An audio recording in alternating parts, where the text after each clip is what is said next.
سیدنا ابو بکر صدیق رضی اللہ تعالیٰ عنہ نے سب کو جمع کیا مسجد نبوی شریف میں. صحابہ سے پوچھا کہ تم اب تک کس کی عبادت کرتے تھے, محمد صلی اللہ علیہ وسلم کی یا اللہ کی؟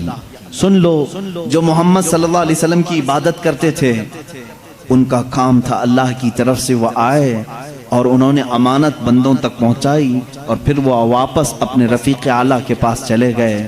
تو جو ان کی عبادت کرتا تھا وہ سمجھ لے کہ ان کا انتقال ہو چکا, اور جو اللہ کی عبادت کرتا تھا وہ سمجھ لے اللہ آج بھی زندہ ہے اور ہمیشہ زندہ رہے گا.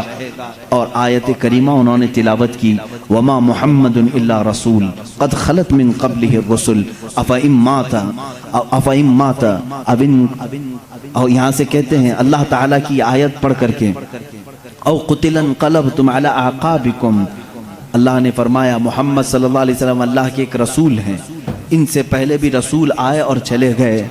اگر اس رسول کی وفات کے بعد کوئی منہ پھیر لیا, دین چھوڑ دیا, اللہ فرماتا فلن یضر اللہ, تو اس نے اللہ کا کچھ نہیں بگاڑا, اللہ کا کچھ بھی نقصان نہیں ہوگا.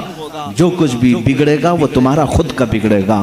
رسول کے بعد کوئی بھی منہ نہ پھیرے اس شریعت سے, کوئی اس راستے سے اس اسلام سے ہٹے نہ. یہ صدیق اکبر رضی اللہ تعالیٰ عنہ کا خطبہ تھا, اسی خطبے سے آج تک اسلام زندہ ہے.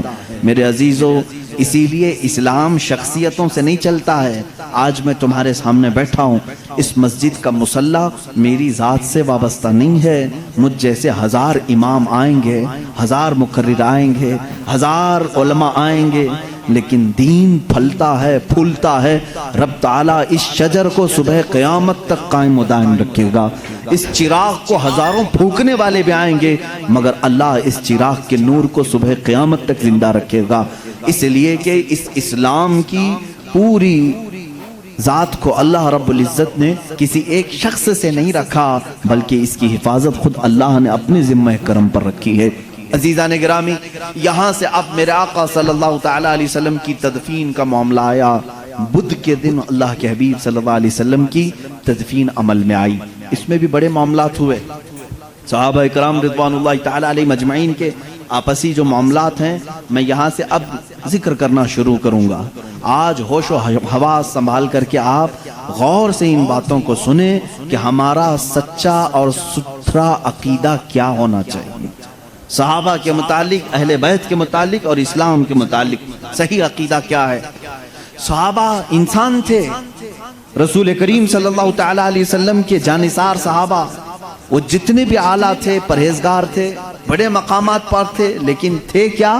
انسان. انسانی تقاضا ہے کہ کچھ معاملات میں اختلافات ہوتے رہتے ہیں. حضور صلی اللہ تعالیٰ علیہ وسلم کی سب سے پہلی بات آئی غسل کے لیے. حضور اکرم صلی اللہ تعالیٰ علیہ وسلم کا غسل دیا جائے کہ نہیں دیا جائے. صحابہ ابھی اس بات میں ڈسکس کر رہے تھے. بعض نے کہا ہم نے آج تک میرے آقا صلی اللہ تعالیٰ علیہ وسلم کے لباس کو اترتے ہوئے نہیں دیکھا, ہم میں سے کون ہے جو آپ کا لباس اتارے گا. صحابہ اکرام رضوان اللہ تعالیٰ علیہ مجمعین نے, بعض نے کہا نہیں, ہر ایک کو غسل دینے کا حکم خود میرے آقا صلی اللہ علیہ وسلم نے فرمایا, ہم کیوں نہ دیں. اسی اثنا میں بیر غرض کا پانی لایا بھی گیا, اور روایات یہ بتاتی ہیں کہ تھوڑی دیر کے لیے صحابہ کو غشی طاری ہوئی.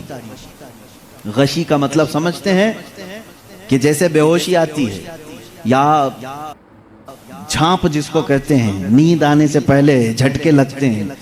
جو صحابہ حجرہ رسول میں تھے انہیں جھانپ لگی یا اونگ آئی, غشی طاری ہوئی تھوڑی دیر کے لیے, اور جیسے ہی ان کی آنکھیں کھلی انہوں نے دیکھا رسول کریم صلی اللہ تعالیٰ علیہ وسلم کو مکمل غسل دیا جا چکا تھا. یہ تاریخ میں کہیں نہیں ہے کہ کس نے غسل دیا ہے. اللہ کے حبیب صلی اللہ تعالیٰ علیہ وسلم غسل دے کر کے آرام فرما تھے. یہ منظر ہونے کے بعد صحابہ نے کہا آپس کا اختلاف ہی ختم ہو گیا, دفن کہاں کریں. دفن کے لیے صحابہ میں پھر باتیں آئی. بعض نے کہا ان کو اپنے آبائی وطن لے کر کے جاتے ہیں مکہ مکرمہ, اور وہ خانہ کعبہ ہے, وہاں پر میرے آقا صلی اللہ تعالیٰ علیہ وسلم کو دفن کیا جائے گا. تو بعض صحابہ نے کہا نہیں, حضور صلی اللہ علیہ وسلم کو بیت المقدس لے جاتے ہیں. بیت المقدس, مسجد اقصی, اس لیے کہ کثرت سے نبیوں کی قبریں وہیں پر ہیں. ایک روایت کے مطابق تقریباً 30,000 انبیاء اکرام بیت المقدس کے ارد گرد دفن ہیں۔ کہا انبیاء اکرام آپس میں بھائی ہیں، حضور صلی اللہ تعالیٰ علیہ وسلم کو ان کے بھائیوں کے ہاں دفن کرنے کے لیے ہم لے چلیں گے۔ 2 جماعتیں ہو گئی۔ تیسری جماعت صحابہ کی ایک یہ ہے جنہوں نے حدیث رسول ذکر کیا، وہ ان کے رائے تھی، ان کے مشورے تھے، لیکن ایک صحابی نے حضور صلی اللہ علیہ وسلم کی حدیث بیان کی۔ کہا میں نے میرے آقا صلی اللہ علیہ وسلم سے سنا ہے ہر نبی وہاں دفن ہوتا ہے جہاں اس کی روح قبض کی جاتی ہے۔ معاملہ ہی ختم ہو گیا، اختلاف ہی ختم ہو گیا۔ حضور صلی اللہ علیہ وسلم نے فرمایا ہر نبی کو اسی زمین پر دفن کیا جاتا ہے جس زمین میں ان کی روح قبض ہوئی۔ آخری وقت وہ کہاں لیٹے تھے؟ تو سب کا اتفاق ہو گیا وہ حجرہ عائشہ صدیقہ میں لیٹے ہوئے تھے۔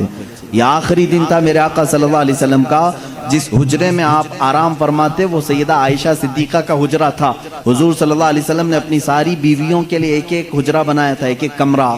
آخر زمانے میں حضور صلی اللہ علیہ وسلم حضرت عائشہ کے حجرے میں لیٹا کرتے تھے۔ حضرت عائشہ صدیقہ رضی اللہ تعالیٰ عنہا سے آپ کو کافی انسیت تھی، محبت تھی، اور ساری ازواج مطہرات نے اپنی باری ان کے لیے قربان بھی کر دی تھی۔ حضرت عائشہ صدیقہ رضی اللہ تعالیٰ عنہا کے ہاں حضور صلی اللہ علیہ وسلم خوشی محسوس کرتے تھے۔ تو آخری وقت آپ کہاں لیٹے تھے؟ حجرہ عائشہ میں۔ تو یہاں آپ کی روح قبض ہوئی تو صحابہ نے یہ طے کیا کہ اسی حجرے میں آپ کا مدفن بھی ہوگا، تدفین یہی ہوگی۔ حضور صلی اللہ تعالیٰ علیہ وسلم کی قبر انور وہی بنائی گئی۔ اب یہاں پر تدفین کے بعد آپ کو معلوم ہے یہ حجرہ یوں ہی نہیں کہ اتفاق سے ایسی ہی جگہ کھود دی گئی اور دفن کیا گیا، بلکہ یہ تو ازل سے لکھا ہوا ہے، ازل سے لکھا ہوا ہے۔